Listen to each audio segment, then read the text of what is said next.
Hey everyone, and welcome to today's Explainer. I am absolutely thrilled to be your guide as we explore one of the most fascinating chapters in all of history. Now, we need to immediately shatter a pretty common myth.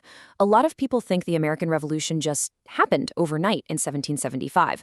Like a switch flipped and boom, everyone's suddenly grabbing a musket and fighting the British. But history is rarely that simple, and it is definitely not that sudden.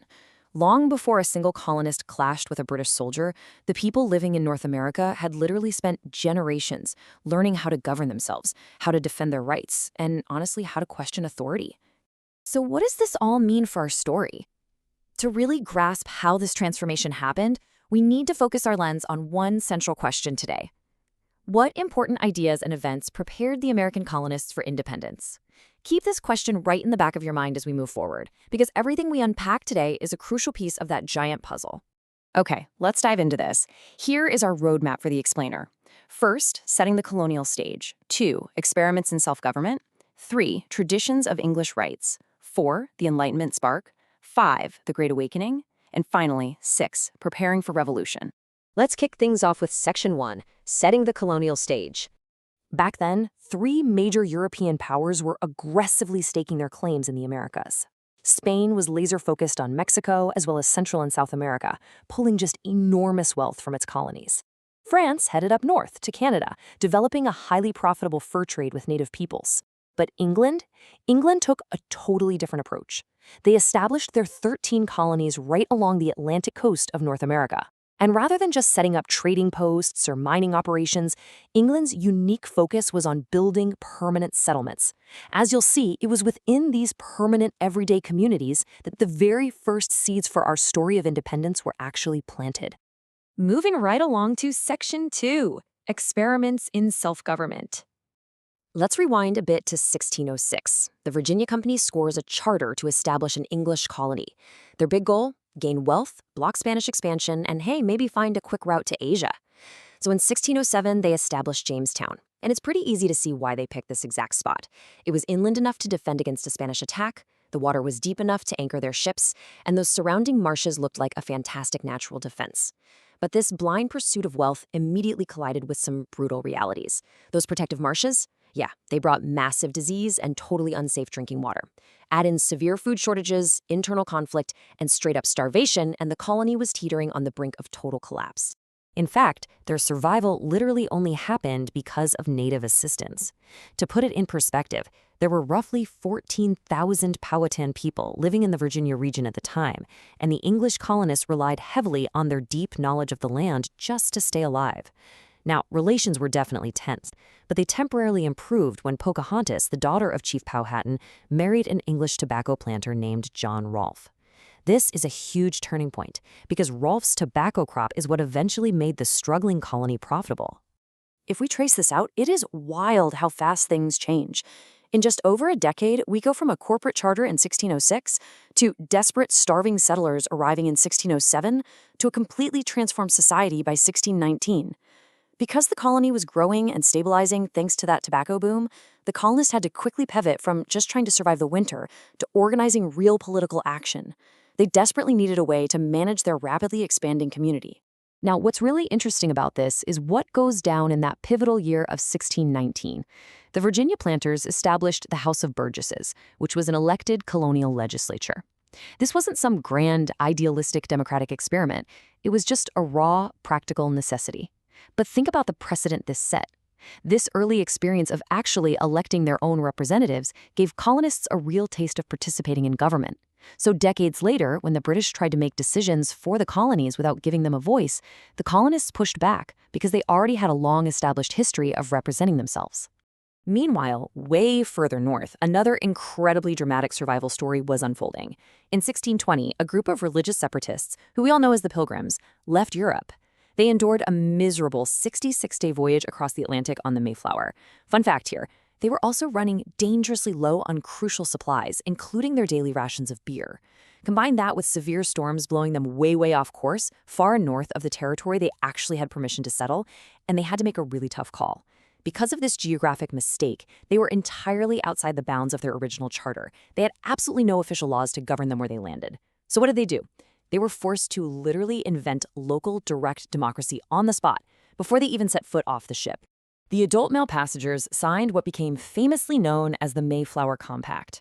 They covenanted to form a government, create laws for the good of the community, and abide by whatever decisions were supported by the majority.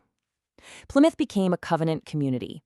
They governed through local town meetings, and they formed vital Thanksgiving alliances with native peoples just to survive. This brilliant piece of accidental statecraft directly strengthened the modern American concepts of majority rule and community responsibility. All right, let's head right into Section 3, Traditions of English Rights. Now, you might be wondering, where did these colonists even get the idea they could govern themselves in the first place? Well, they brought an inherited blueprint directly from home. The colonists looked back to two massive historical documents. First, the Magna Carta from way back in 1215, which firmly established that the king's authority was limited. The monarch was absolutely not above the law, and citizens had a fundamental right to a trial by jury. Then, the English Bill of Rights of 1689, which stated the monarch couldn't just suspend laws or levy taxes without Parliament's approval, while also guaranteeing free elections, free speech, and protection from cruel and unusual punishment. And this brilliantly illustrates that the colonists weren't just inventing new freedoms out of thin air. They were demanding their traditional rights as English citizens. When Britain eventually started violating those rights, the colonists felt entirely justified in resisting. That brings us to Section 4, the Enlightenment Spark. This marks a major shift from legal traditions to a radical new intellectual movement, the Enlightenment. This was a massive intellectual wave sweeping through Europe and the colonies, heavily emphasizing reason, observation, individual liberty, and the bold belief that people could actually improve society. Thinkers like Montesquieu, Rousseau, Voltaire, and Cesar Beccaria were aggressively questioning traditional authority. They were out there writing books and essays arguing that the primary purpose of the law isn't to control people, but to protect individual liberty. They wanted everyday people to think independently, rather than just blindly following whatever a king told them to do. But no one had a bigger impact on the American colonies than the English philosopher John Locke. He argued that government only exists to protect people's rights, that authority must absolutely be based on the consent of the governed, and, most radically of all, that people have the right to challenge a government that violates those rights. So the crucial point is that Locke gave the colonists the explicit political language they needed. He gave them the vocabulary of natural rights, limited government, and resistance to tyranny that they would eventually use to boldly declare independence. Next up, Section 5, the Great Awakening. Now we shift to a surprising wildcard force. I'm talking about the Great Awakening. This was a massive religious revival that completely swept through the colonies during the 1730s and 1740s. Unlike the quiet, super-structured church services of the past, these were highly emotional, outdoor religious meetings held in open fields and town squares. The message was literally come one, come all.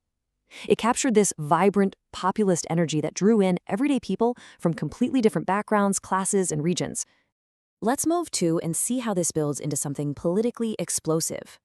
The Great Awakening encouraged greater religious tolerance and forged brand new connections among colonists who previously had nothing in common. But most importantly, it emphasized individual choice and personal belief, which directly challenged the authority of established churches. Think about the psychology of that for a second. This was primarily a religious movement, but it accidentally trained ordinary everyday people to boldly question their traditional leaders. If you can challenge the authority of your powerful local minister, well, it's not a huge leap to start challenging the authority of a royal governor or a king. And finally, Section 6, Preparing for Revolution. Let's weave all these separate threads together to answer our central question. The House of Burgesses gave them decades of real experience with representative government. The Mayflower Compact ingrained the deep habit of majority rule. The Magna Carta and English Bill of Rights taught them that government power must be limited. The Enlightenment armed them with the powerful vocabulary of natural rights. And the Great Awakening fostered a cultural mindset of individual thought and resistance to authority. You see, the Enlightenment and the Great Awakening didn't cause the American Revolution all by themselves. But when you compound those radical new ideas with the existing realities of colonial self-rule and English rights, you create a completely unique culture. You create a people totally prepared to believe that they could and absolutely should govern themselves. And that brings us to the end of today's explainer, but the very beginning of your discussion. Teachers, I encourage you to pause the explainer right here. I want to challenge you all to debate the ingredients of this brewing storm.